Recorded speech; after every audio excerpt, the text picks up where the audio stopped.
ती मोटार लांबची होती. वाटेत ती बिघडली, दुरुस्त होईना. बाहेर अंधार पडू लागला.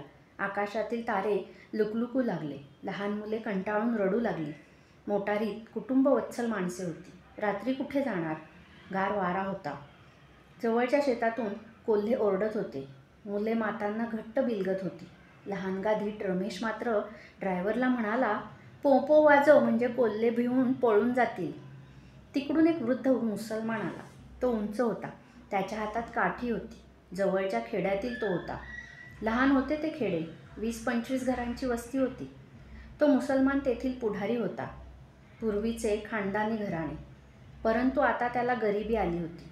तो मोटारजवळ आला व म्हणाला, गावात चला. येथे वाऱ्यात का राहता? बालबच्चे बरोबर आहेत. डाळ रोटी खा. सामान देतो. गावात रात्रीचे नि जा. सकाळी मोटार दुरुस्त झाली की जा. प्रवासी मंडळी बोलेनात. धीट रमेश म्हणाला, चला जाऊ गावात. परंतु आम्हाला दूध द्याल का हो दाढीवाले? दाढीवाला म्हणाला, हा बेटा, गाईचे दूध देईन. चला सारे. तो वृद्ध मुसलमान आग्रह करू लागला. शेवटी भाऊ म्हणाले, चला जाऊ. येथे रानावनात मुलाबाळास घेऊन कसे राहावयाचे?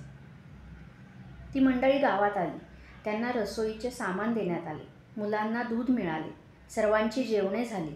दाढीवाल्याने विचारले, आत निजता की बाहेर? आतील ओटी मोकळी करून देतो. बाहेर गार वारा आहे. मुलाबाळास बाधेल. मंडळी म्हणाली, येथे बाहेरच बरे. त्यांना झोरे देण्यात आले. घरातील होते नव्हते ते पांघरावयास देण्यात आले. काहींना झोप लागली. काही जागे होते. एकजण म्हणाला, मुसलमानाच्या घरी येण्यापेक्षा रानात पडलो असतो तरी बरं. वाघाचा विश्वास धरवेल एक वेळ, परंतु यांचा नाही धरता येणार. भाऊ, हा तुमचा वेडेपणा. येथे बरे वाईट झाले तर? विश्वास दाखवून गळे कापले गेले तर? भाऊ बोलले नाहीत. पलीकडे गाय झोपली होती. तिचे वासरू विश्वासाने झोपले होते. बुद्धिमान माणसाला कुठला विश्वास? परंतु हळूहळू सारे झोपले. पहाटेचा कोंबडा आरवला. वृद्ध मुसलमान नमाज पढण्यासाठी उठला. रमेशच्या अंगावर पांघरून नव्हते. वृद्धाने अंगावरची चादर त्याच्या अंगावरती घातली.